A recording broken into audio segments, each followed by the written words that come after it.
Morning dish ಅಲ್ಲ breakfast ಏನೇನು ಹಾಕಿದ್ದೀರಾ? Capsicum onion cheesy bread. Capsicum onion cheesy bread. ಇಲ್ಲಿಗೆ ಏನೇನು ಹಾಕಿದ್ದೀರಾ? ಇಲ್ಲಿ capsicum onion chilli flakes oregano. So simple Chinese dish. ಇದನ್ನೆಲ್ಲ ಫಿಲ್ ಮಾಡಿ ಇದ್ರ ಮೇಲೆ ಚೀಸಾ ಪ್ಯಾನ್ ಬೇಕಾದ್ರೆ ಕಾಯ್ದೆ ಹೇಳಿ. ಬ್ರೆಡ್ನ ಸ್ವಲ್ಪ ಕಮ್ಮಿ ಫ್ಲೇಮಲ್ಲಿ ಬೇಯಿಸ್ಬೇಕು.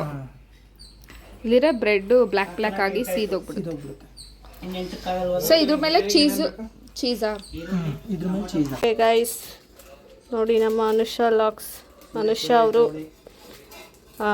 ಬಹಳ ಯುಗಗಳ ನಂತರ ತಿಂಡಿ ಮಾಡ್ತೀನಿ ಅಂತ ಕೂತವ್ರೆ. ಅವ್ರು ಮಾಡ್ತಾ ಇರೋ ತಿಂಡಿ ಏನಿಲ್ಲ, ಬರೀ ಚೀಸ್ನ ಪೀಸ್ ಮಾಡೋದ್ರ ಮೇಲೆ ಇಡೋದಷ್ಟೇ.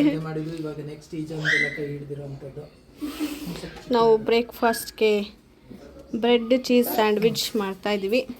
ಅದಕ್ಕೆ ಅವರು ಚೀಸ್ ಮುರಿದು ಹಾಕ್ತಾ ಇರೋದನ್ನೇ ನಾನು ತಿಂಡಿ ಮಾಡ್ತಾಯಿದ್ದೀನಿ ಅಂತ ಇದ್ದಾರೆ.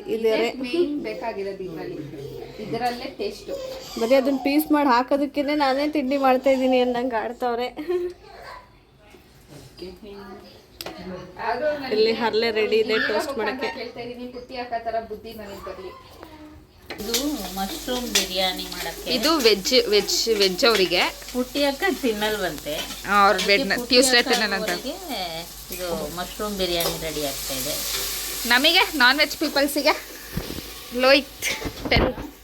ನಾನ್ ವೆಜ್ ಅವರಿಗೆ ಏನು ರೆಡಿ ಆಗ್ತಾ ಇದೆ? ಚಿಕನ್ ಬಿರಿಯಾನಿ ಮಾಡ್ತಿದ್ದಾನೆ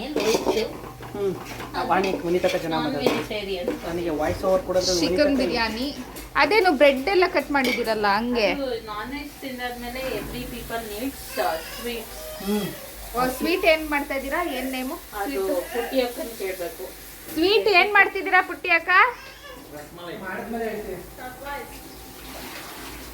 ಸರ್ಪ್ರೈಸ್. ಓಕೆ, ಅದ್ರ ಹೆಸರು ಬಂದು ಸರ್ಪ್ರೈಸ್ ಅಂತ. So wait for the surprise sweet.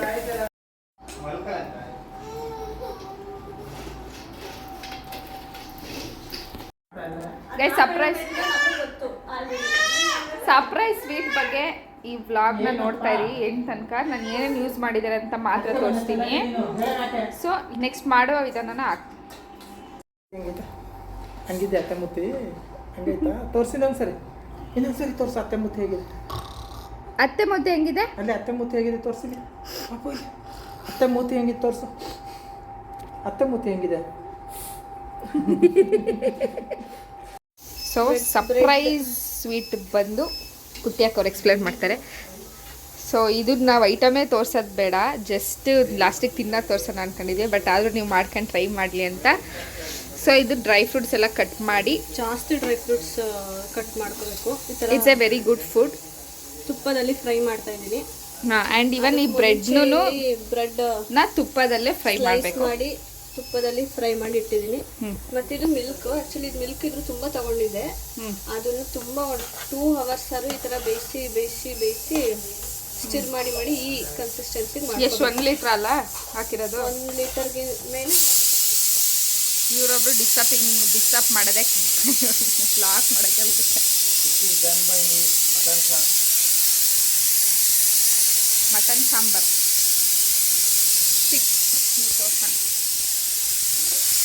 ಇದು ವೆಜ್ ಅವರಿಗೆ ಮಶ್ರೂಮ್ ಪಲಾವ್ ಅಲ್ಲ, ಮಶ್ರೂಮ್ ಬಿರಿಯಾನಿ. ಇದು ವೆಜ್ ಅವರಿಗೆ ಅಲ್ಲ, ನಾನ್ ವೆಜ್ ಅವರಿಗೆ ಚಿಕನ್ ಬಿರಿಯಾನಿ. ಆ್ಯಂಡ್ ಕುಕುಂಬರ್ ಎಲ್ಲ ಸೈಜ್ ರೆಡಿದೆ. ಸೊ ಸ್ವೀಟಿಗೋಸ್ಕರ ಕಾಯ್ತಾ ಇದ್ದೀವಿ. ಅಷ್ಟನಾ ಕುಟ್ಟಿಯಾಕ? ಸಕ್ಕರೆ ಪಾಕ ಆಗಲೇ ಮಾಡಿ ಇಟ್ಟಿದೆ, ಗಟ್ಟಿಯಾಗಿದೆ. ಅದಕ್ಕೆ ಮತ್ತೆ ಸ್ವಲ್ಪ ಓಕೆ.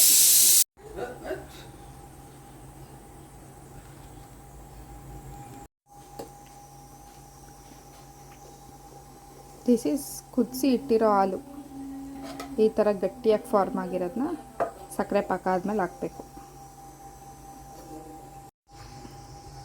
ಸೊ ನೆಕ್ಸ್ಟ್ ಫ್ರೈ ಮಾಡಿರೋ ಡ್ರೈ ಫ್ರೂಟ್ಸ್ನ ಟಾಪಿಂಗ್ಸ್ ಮಾಡಬೇಕು. ಟಾಪಿಂಗ್ಸ್ ಥರ ಫಿಲ್ ಮಾಡಬೇಕಾ? ಓಕೆ. ಹಂಗೆ ಹೊರಗಡೆನೇ ಇಟ್ಟು ತಣ್ಣಗಾದ್ಮೇಲೆ ತಿನ್ಬೋದು. ಗೈಸ್ ಇದನ್ನು ಫ್ರಿಜ್ಜಿಗೆ ಇಟ್ಟು ತಿಂದರೆ ಇನ್ನೂ ಚೆನ್ನಾಗಿ ಅನಿಸುತ್ತೆ, ಕೂಲ್ ಅನಿಸುತ್ತೆ. ಸೊ ಖಾರ ಐಟಮ್ ಎಲ್ಲ ತಿಂದ್ಬಿಟ್ಟು ಜಾಮೂನ್ ಹಿಂಗೆ ತಿಂತೀವಿ ಆ ಥರ ಅದು ಫೀಲ್ ಮಾಡ್ಕೊಂಡು ತಿನ್ಬೋದು. ಸೊ ನೀವು ಫ್ರಿಜ್ಜಿಗೆ ಇಡಲಿಲ್ಲ ನಾರ್ಮಲ್ ಆಗೋದ್ರೆ ಸ್ವಲ್ಪ ಹೊತ್ತು ಬಿಟ್ಟು ಪಾಕ ಎಲ್ಲ ಹೀರ್ಕೊಂಡ್ಮೇಲೆ ತಿನ್ಬೋದು. ಮಟನ್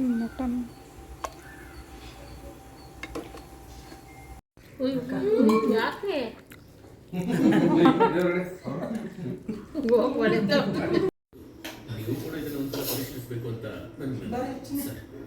ಆ್ಯಂಡ್ ನಾನು ಶಿವಮೊಗ್ಗದಲ್ಲೇ ಉಳ್ಕೊಬೇಕಿತ್ತು ಅಂತ ಪ್ಲ್ಯಾನ್ ಇತ್ತು. But due to some reasons ನಾನು ಕಾಲೇಜ್ ಬರೋ ಪ್ಲ್ಯಾನ್ ಇದ್ದಿದ್ದರಿಂದ ನನ್ನ ಡಾಕ್ಯುಮೆಂಟ್ಸ್ ಎಲ್ಲ ಕಲೆಕ್ಟ್ ಮಾಡೋದ್ರಿಂದ ಹಾಸನ ಬಂದು ಹಾಸನಲ್ಲಿ ಶಾಪಿಂಗ್ ಮಾಡಿ ಕಾಂಚೀವರಂ ಸ್ಯಾರಿ ಮತ್ತು ಶಾಪಿವಾದಲ್ಲಿ ಶರ್ಟ್ಸ್ ತೊಗೊಂಡೋದೆ. ಸೊ ಶರ್ಟ್ಸ್ ಸ್ಯಾರೀಸ್ನೆಲ್ಲ ಏನಕ್ಕೆ ಪರ್ಚೇಸ್ ಮಾಡಿದೆ ಅಂತ ಹೇಳ್ತೀನಿ. ನೆಕ್ಸ್ಟ್ ವ್ಲಾಗ್ನ ವೆಯ್ಟ್ ಮಾಡ್ತಾಯಿರಿ ಆ್ಯಂಡ್ ಈ ವ್ಲಾಗ್ನ ನೋಡಿ ಸಬ್ಸ್ಕ್ರೈಬ್ ಮಾಡಿ.